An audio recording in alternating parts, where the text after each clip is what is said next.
So to understand istikhara conceptually, what is Salatul Istikhara? So Salatul Istikhara, I can explain best to you what istikhara is by explaining to you what istikhara is not. You know, as they say in Arabic, تُعْرَفُ الْأَشْيَاءُ بِأَضْدَادِهَا. Sometimes the best way to get to know something is to know the opposite of it. So the best way I can help you understand what istikhara is conceptually, what's the role of istikhara, what's the purpose of istikhara, the concept, is by explaining to you what it is not, what it most definitely is not. And what I can tell you that istikhara is not a magic 8-ball.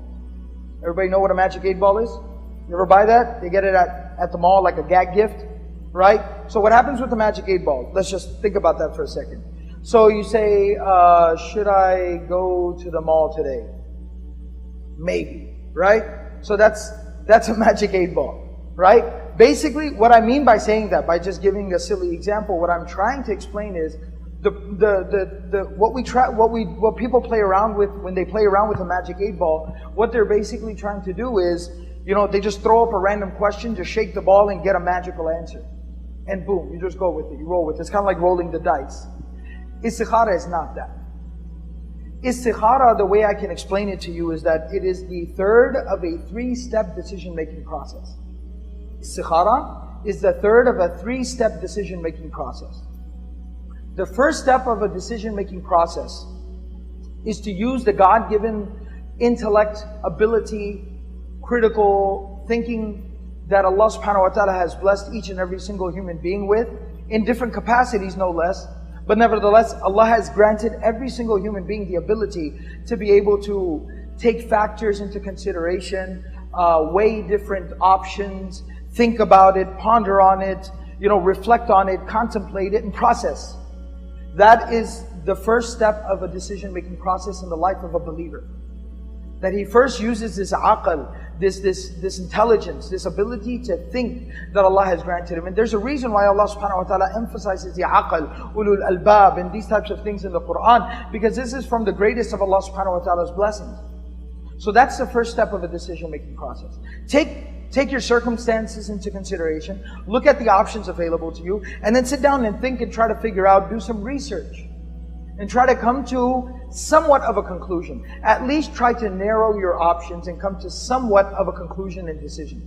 That's number one. The second step of a decision-making process is istishara. It sounds kind of like it rhymes with istikhara. It's because it comes from the same verb pattern, which basically is the Arabic word for seeking counsel, seeking advice. Seeking counsel, seeking advice. Mashwara, right? It comes from that same word. So then the next step of the process is to then seek some counsel, seek some advice. And that really depends on what type of a decision you're trying to make. If you want to buy a car, so first you took a look at, did some research online, maybe went a little car shopping, looked at a few cars, maybe test drove something, and you narrowed it down to about 3-4 different cars that you're thinking about. Then what you could do, for instance, is you go to the masjid and there's a brother at the masjid who's a car mechanic. Now what you do is you sit down with that brother and say, brother, I wanted some advice from you because you're experienced and knowledgeable about cars. What do you recommend? These are the 3-4 cars I'm looking at. What can you tell me? And he says, well, I wouldn't buy that. That has transmission problems. This car wears out really quickly, etc., etc. Now you're seeking counsel. You're seeking advice. If it's a more personal matter or a personal issue, something that is like a life type of decision, then you seek that counsel and that advice from somebody who sincerely and honestly cares about you. Somebody that is experienced and mature and maybe even spiritually focused, so that they have a well-rounded perspective that they can provide to you. So that's istishara, that's the seeking counsel, that's the second step of that decision-making process. The third and final step of that decision-making process is now istikhara. Now, what basically has occurred up to this point is you started off with no idea what to do. You narrowed it down to maybe a half a dozen different options. You then sought some counsel and got some advice from someone. Now you're down to your last couple of options. A few options, maybe just 2 options, whatever it is. At this point in time, and now you're just, you're kind of struggling with this or that. And you're starting to lean a little more towards one direction. You're starting to lean a little more towards one direction. So you're thinking about 2 cars, now you're starting to lean a little bit more towards buying a Camaro, for instance. Random example. I don't know where that came from. Now you're starting to lean in one direction, but you're kind of conflicted. You're just a little bit conflicted. You just need a little bit of a push. You need a little convincing. You're looking for that confidence to make your decision. That you kind of have come to now through critical thinking, apply your intellect, do some research. Number two, you sought some counsel. Now you're starting to lean in a direction, but you require some confidence. You need some clarity of mind and heart. That is where istikhara comes into play. And that right there, what I've just explained to you, removes many of the issues and questions that people have about istikhara itself. A lot of people are confused about istikhara because people try to use it like the magic 8-ball. I gotta buy a house, let me do istikhara. What do you think is gonna happen? Like, are you magically just gonna see a house like in your dreams, and then all of a sudden that's the house, and then you go searching for it, and then you find it, and then you buy it? It doesn't work that way. You don't decide, I need to buy a car, we need an extra car in the house. And so I'm gonna do istikhara and a Honda Civic's gonna fall on me. So it doesn't work that way. That's not how, and when people try to utilize istikhara in that way, then they walk away confused. I made istikhara and I'm so confused. Sheikh, I made istikhara and I can't figure anything out. It's not working. It's not working. You don't change the batteries in your istikhara, right? What basically is going on is that you're not utilizing it properly. Anything that's not utilized properly, of course, is not going to work right. So the thing is, you gotta utilize it in the right way. You have to utilize it properly and appropriately. And that's the thing. So make sure that you turn it into the third of a 3-step decision-making process. That's the concept and the role of istikhara. What is required to do istikhara? What is required for the istikhara is what is required for any other prayer. Which is, you need to make sure that you are pure and clean. You need to make sure that you are clothed appropriately. You need to make sure that you have wudu. Obviously that falls under purity, but I just want to be explicit. Alright, so you are pure and clean. You do not require a bath of purification. You are dressed appropriately. You have wudu. You are facing towards the qibla. And that's what's required for istikhara. So basically whatever is required to pray, just normally pray, that is exactly what's required for istikhara. There are no other extra, absolutely no extra prerequisites or requirements for istikhara. Alright? You don't have to pray it immediately before you go to sleep. Don't have to. You don't have to take a shower and then immediately pray istikhara. No, you need wudu to pray, you need wudu for istikhara. Istikhara is a prayer. Just like dhuhr is a prayer. Just like nafil would be a prayer. Alright? So that's all you need. Anything extra that you might have ever heard, you might have ever come across, you might have assumed that is needed for istikhara, aside from what's required to pray. Wudu, dressed appropriately, obviously, you want to be clothed, that's common sense. Alright? Facing the qibla, Allahu Akbar, that's istikhara. That's it. The only thing I will add in here is that according to the opinion of the majority of the scholars, there are small differences of opinion. I'm basically going to go ahead and tell you what the majority of the scholars say, because in istikhara, in salat al-istikhara, there's not like some very like major differences of opinion. There's a few minor opinions here and there that differ from the vast majority. I'm just going to go ahead and share the majority opinion, because it's an overwhelmingly majority opinion.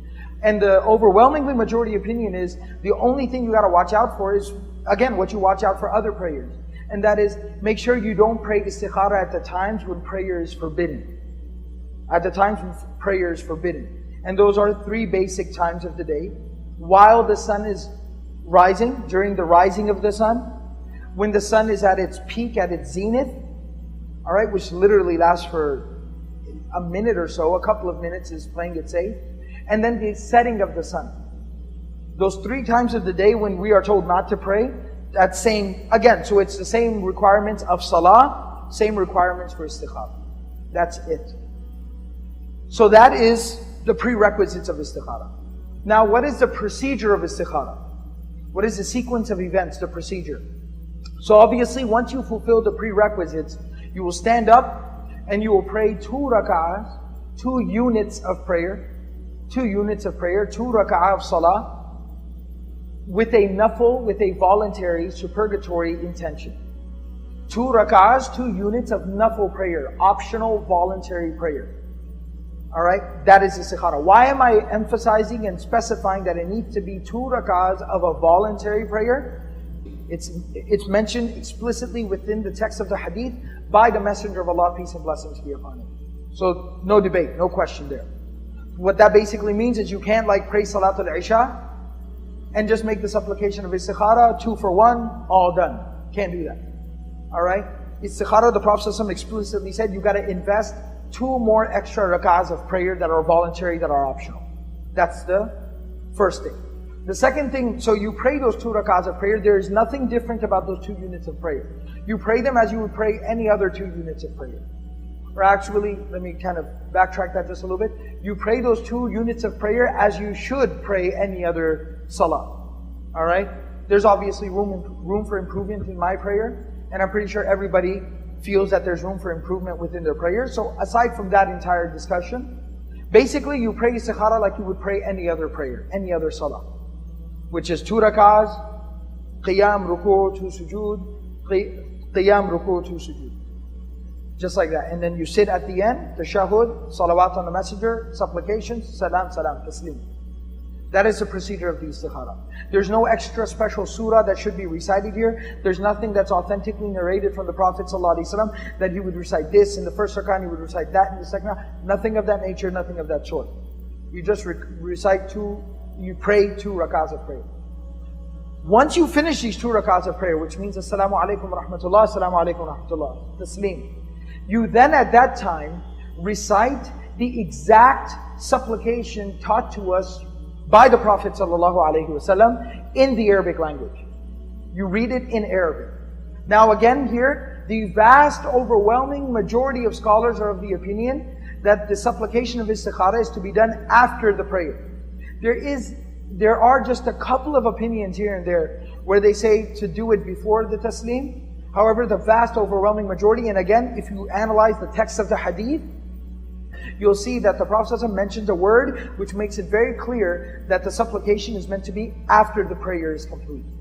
Okay? So now at this point, you recite the supplication.